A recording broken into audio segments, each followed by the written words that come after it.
संविधान में और भारत के आईन में जिस बात का जिक्र किया गया, जिसको बाबा साहेब अम्बेडकर ने बनाया, जिसमें हमसे ये कहा गया कि अगर तुम आज़ादी, लिबर्टी चाहते हो, तुम इंसाफ, जस्टिस चाहते हो, तुम फ्रेटर्निटी, भाईचारगी चाहते हो, तो फिर आपको एक सियासी ताकत बनना पड़ेगा। उसी संविधान में उसकी दफा 14 यह कहती है कि भारत में सबको बराबरी के हुकूक मिलेंगे, हिस्सेदार बनाया जाएगा, जिसको हिंदी में सामंता कहते हैं। मेरे अजीज दोस्तों और बुजुर्गों, यही लड़ाई मजलिस इत्तेहादुल मुस्लिमीन की बुनियादी लड़ाई है। हम चाहते हैं कि हमको हमारा हिस्सा मिले। जो कमजोर और मजलूम है उनको ताकतवर बनाया जाए, उनकी लीडरशिप बने, तभी जाकर वो अपने तमाम हुकूक को, अपने मुतालिबात को मनवा सकेंगे। और पिछले 60-65 साल से मजलिस इसी काम पर लगी हुई है। हमको कहीं पर कामयाबी मिली, कहीं पर हमको कामयाबी नहीं मिली, मगर अगर कामयाबी मिली तो हम अल्लाह का शुक्र अदा करते हैं और अवाम से जो हमने वादे किए उसको पूरा करने की कोशिश करते हैं। अगर हमको कामयाबी नहीं मिली तब भी हम अल्लाह का शुक्र अदा करते हैं, मगर हम अपने हौसलों को पस्त होने नहीं देते। यही पैगाम मैं आज इस सरजमीन पर बसने वाले गयूर अवाम को देने आया हूं कि पिछले 5 साल पहले आप और हमने मिलकर बड़ी मेहनत की, हमको कामयाबी नहीं मिली, मगर हमारे हौसले आज भी बुलंद हैं और कल भी रहेंगे। मुझे यकीन है कि इंशाअल्लाह ताला आने वाले विधानसभा के चुनाव में आप अपना एक वोट मजलिस के पतंग छाप के निशान पर बटन दबाकर अपने सियासी शऊर का सबूत देंगे। आज मसरूर आलम साहब हमारे दरमियान में नहीं है, मगर मजलिस को एक उम्मीदवार यहां से खड़ा करना है, तो मैं आपके दरमियान में खड़े होकर इस बात का ऐलान कर रहा हूं कि इंशाअल्लाह ताला इस विधानसभा से अब की बार मजलिस इत्तेहादुल मुस्लिमीन के उम्मीदवार मेरे भाई जनाब शान अली खां साहब रहेंगे। मैं आपसे अपील करता हूं कि आप तमाम मिलकर उनके लिए मेहनत करें, दुआ करें और उनको कामयाब करें, ताकि शेरघाटी के इन गरीब और मजलूम अवाम की आवाज बिहार की विधानसभा में गूंजे। मेरे अजीज दोस्तों और बुजुर्गों, मेरी आपसे अपील है कि मजलिस ने एक ऐसे शख्स को अपना उम्मीदवार बनाया जिसने बहुत जुल्म को देखा। जाती तौर पर उनके घर में जुल्म हुआ, मगर अल्हम्दुलिल्लाह आज शान अली और उनका पूरा परिवार, खानदान बहादुरी के साथ अवाम के दरमियान में खड़े होकर हक की लड़ाई लड़ रहे हैं। तो मेरी आपसे गुजारिश है कि आप मजलिस के उम्मीदवार को अपनी दुआ और अपने वोटों से कामयाब और कामरान करें। वहीं पर मेरे अजीज दोस्तों और बुजुर्गों, शेरघाटी का एक बहुत बड़ा मसला है। पिछले बार जब मैं आया था, शायद इसी मुकाम पर इलेक्शन की मीटिंग हुई थी, उस वक्त भी मैंने आपसे कहा था कि राजद ने एक ऐसे उम्मीदवार को अपनी पार्टी में लाया है जिसका ताल्लुक विश्व हिंदू परिषद से था, मगर आपने कुछ और फैसला लिया। और आज आप देखते हैं कि उस वक्त राजद और तमाम दूसरी सियासी पार्टियां कह रही थी कि ओवैसी को अगर वोट डालेंगे या मजलिस को वोट डालेंगे तो भाजपा जीत जाएगी। बताइए, क्या बीजेपी जीती या आपका उम्मीदवार जीता? यहां से मेरे अजीज दोस्तों और बुजुर्गों, राजद और उसके साथी पार्टियों में इतनी ताकत नहीं है कि वो बीजेपी को रोक सके। अगर तेजस्वी यादव और उस अलायंस के जिम्मेदार लोग वाकई में बिहार में दोबारा नरेंद्र मोदी की पार्टी के शख्स को मुख्यमंत्री बनाने से रोकना चाहते हैं, तो मैं आज फिर से कह रहा हूं, आओ मजलिस इत्तेहादुल मुस्लिमीन से हाथ मिला लो, हम बिहार में मोदी को रोक देंगे, नीतीश कुमार को हरा देंगे। अगर आप हमारी इस पेशकश को कमजोरी की निशानी समझते हैं तो ये तुम्हारी नादानी है, ये तुम्हारा बचपना है, ये तुम्हारी वो दूरंदेशी तुम में नहीं है। और अगर इसका खमियाजा तुमको भी भुगतना पड़ेगा। और कहीं ऐसा ना हो कि बिहार की जनता को पिछले फिर 5 साल उन तमाम लोगों के जुल्म को सहना पड़े। मजलिस ने दिल खोलकर और पूरे इखलास के साथ लालू प्रसाद यादव साहब को और तेजस्वी यादव को खत लिखकर कहा कि आओ हमको सिर्फ 6 सीट दे दो। 5 हमारे विधायक एमएलए तो पिछली मर्तबा कामयाब हो चुके थे, बावजूद इसके कि हमारे 4 विधायक को राजद ने खरीद लिया। उन बेईमानों ने अपनी जमीर को बेचकर अवाम को धोखा किया। हमने आगे बढ़कर कहा कि आओ, मगर अगर वो इसकी कमजोरी की निशानी समझते हैं तो इसकी इनकी नादानी है। मगर मैं राजद के लोगों को बताना चाह रहा हूं, ये हाथ जो तुम्हारे आगे बढ़े हैं दोस्ती के लिए, ये भीख नहीं मांग रहे हैं, ये 19% अक़लियतें अपना हक मांग रही है। अगर तुम कमजोरी समझते हो तो याद रखो ये हाथ बड़े दराज हैं, तुम्हारे गिरेबान के तार से भी खेलने को तैयार हैं।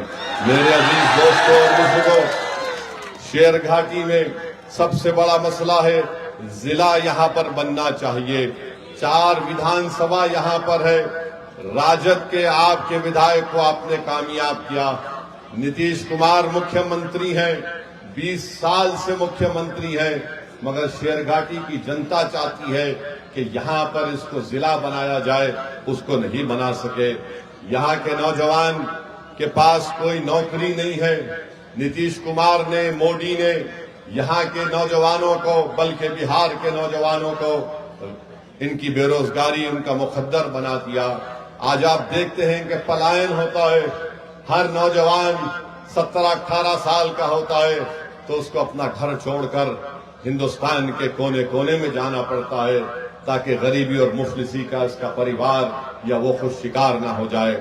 मेरे अजीज दोस्तों और बुजुर्गों, नरेंद्र मोदी और नीतीश कुमार एक ऐसे बादशाह की तरह है कि अगर कोई नौजवान पानी में डूब रहा है तो बजाय उसको पानी से निकाला जाए, ये दोनों उस पर पत्थर फेंक कर उसको जख्मी करते हैं, फिर उस पर बर्छे मारकर उसको जख्मी कर कर उसको तलवार उसके हाथ में देखकर उसको खींचते हैं। ये इनका तरीका है नौजवानों को बचाने का।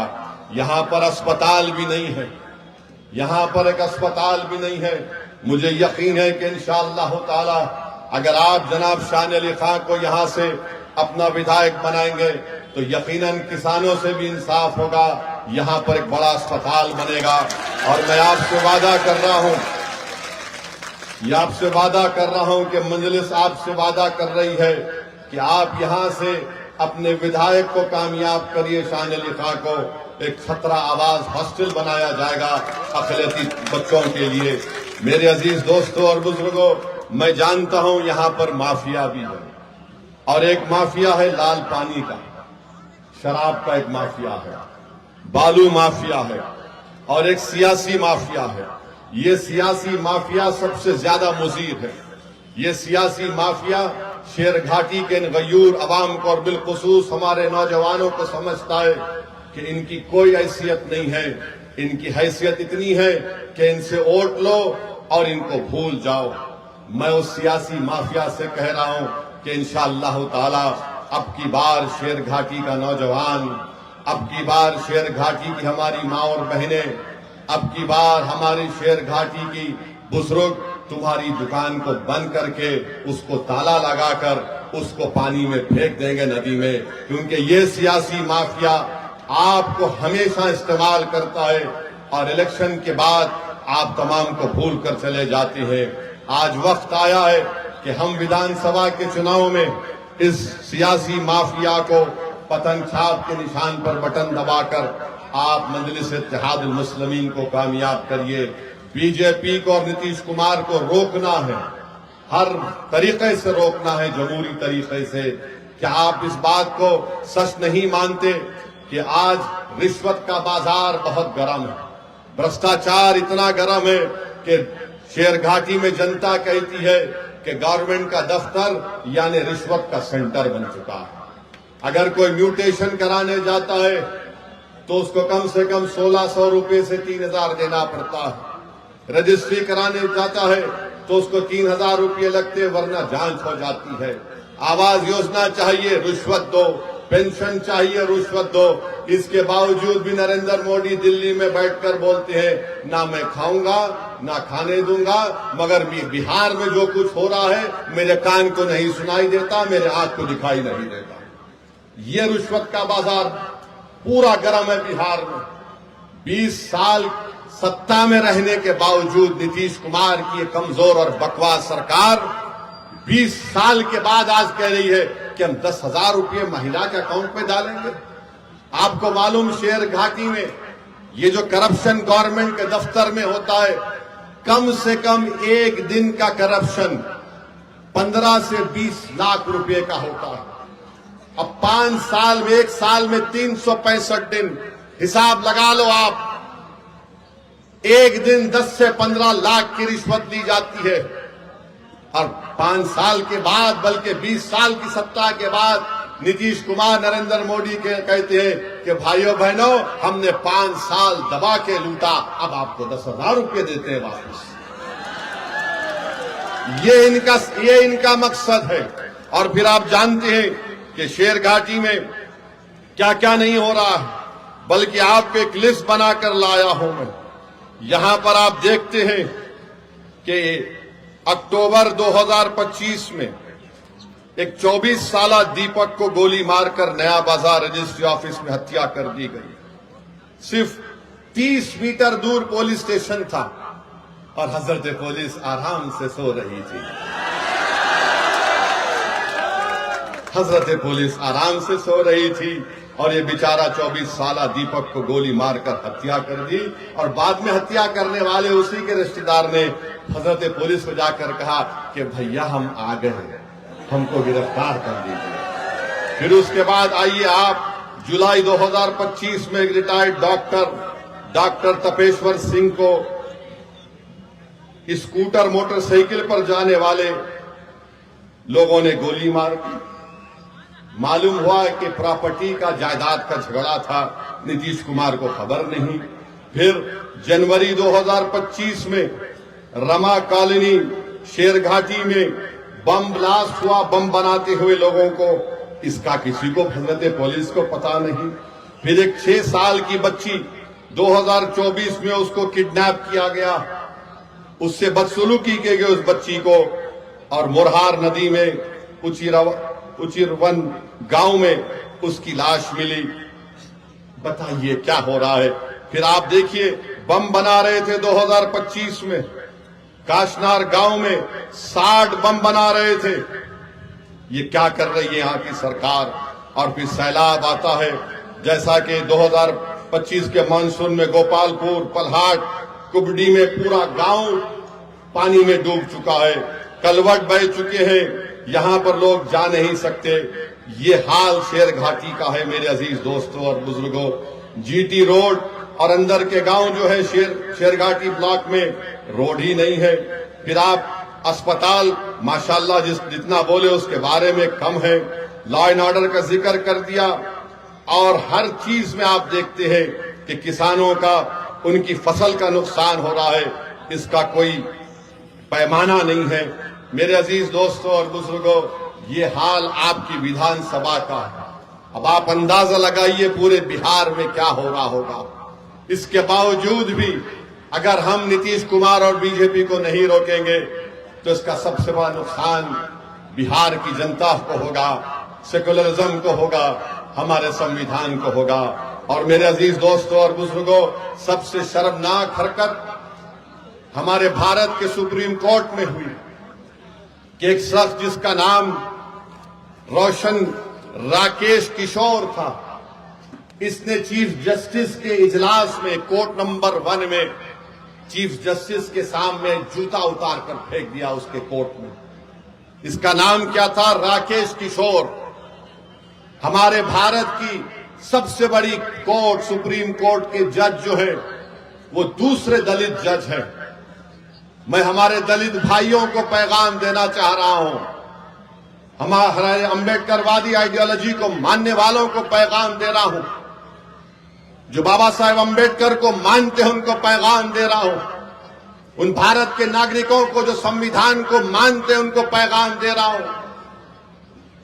ये तारीखी सरजमीन में खड़े होकर बोल रहा हूं, चीफ जस्टिस ऑफ इंडिया के कोर्ट में एक शख्स अपना जूता उठाकर चीफ जस्टिस के कोर्ट में फेंकता है।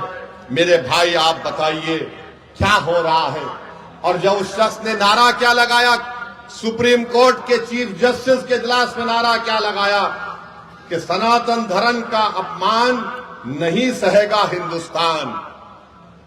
उसने नारा लगाया और अपनी जेब से उसके कागज भी निकला, उसमें लिखा था कि सनातन धर्म का अपमान नहीं सहेगा हिंदुस्तान। हम मोदी से पूछना चाह रहे हैं, मोहन भगवत से पूछना चाह रहे हैं, नीतीश कुमार से पूछना चाह रहे हैं, बताओ इस शख्स में इतनी हिम्मत कैसे आई कि वो सुप्रीम कोर्ट के चीफ जस्टिस के इजलास में जाकर जूता उठाकर भारत के दूसरे दलित चीफ जस्टिस ऑफ इंडिया की तरफ फेंके। नरेंद्र मोदी 11 साल आपके प्रधानमंत्री की मौजूदगी में नहीं की, हम मानते हो सही नहीं था, मगर दिल्ली पुलिस को क्या हुआ? दिल्ली पुलिस तो मोटो एक्शन ले सकती। और मैं आपको बता रहा हूं, देश को बता रहा हूं, जब हमारी संसद पार्लियामेंट में 2 नौजवान कूद गए संसद में, याद है? कूदे थे। कूदने के बाद एक धुआं उन्होंने छोड़ा, उन पर अनलॉफुल एक्टिविटीज प्रिवेंशन एक्ट लगाया गया।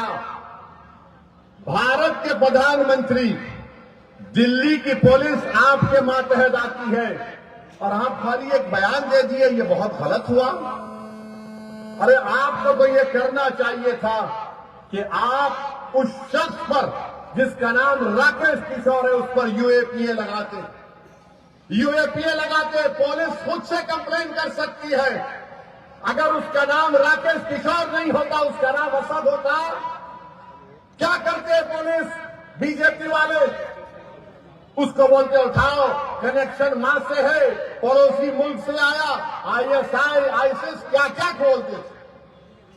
और ये शख्स कह रहा है कि सनातन धर्म का अपमान नहीं सहेगा हिंदुस्तान। मोदी जी, फर्क उसमें और दूसरों में यह है कि जिस जगह पर मस्जिद को शहीद कर दिया गया था, कोर्ट का फैसला आया कि किसी ने नहीं तोड़ा। सुप्रीम कोर्ट का फैसला आया कि मस्जिद तुम्हारी नहीं है। सुप्रीम कोर्ट का फैसला ट्रिपल तलाक के बारे में आया। सुप्रीम कोर्ट का फैसला कई चीजों पर आया। हालिया यही सुप्रीम कोर्ट ने इंटरिम ऑर्डर दिया वक्फ कानून के ऊपर, जिससे हमको नुकसान होगा, मस्जिदों को नुकसान होगा। मगर जो संविधान को मानते हैं, जो संविधान को मानते हुए कहा कि हम कोर्ट के फैसले से खुश नहीं है, यह फैसला गलत है। क्या हमने धर्म का नाम लेकर किसी पर जूता उठाया? बताओ ये लोग कौन है? ये वो लोग हैं जिनको नरेंद्र मोदी की हुकूमत ने ताकत बख्शी। ये वो लोग हैं जिनके दिलों में जहर उगल दिया गया। ये वो लोग हैं, आज भी ये राकेश किशोर बोलता है कि मुझे किसी चीज की परवाह नहीं है, मुझे कोई गम नहीं है कि मैंने चीफ जस्टिस ऑफ इंडिया के सामने जूता उठाकर फेंका। ये क्या हो रहा है हमारे देश में? इंसाफ की जगह पर इस तरह की हरकत हो रही है और दिल्ली की पुलिस उसको गिरफ्तार भी नहीं करती। मुबारक हो तुम्हारी बहादुरी पर, मुबारक हो कि तुम खामोश बैठे हो।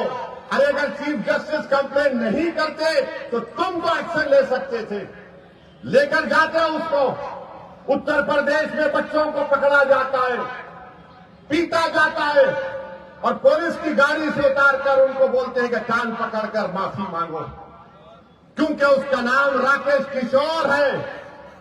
क्या तुम्हारा बाप लगता हो? तुम्हारा ससुरा लगता हो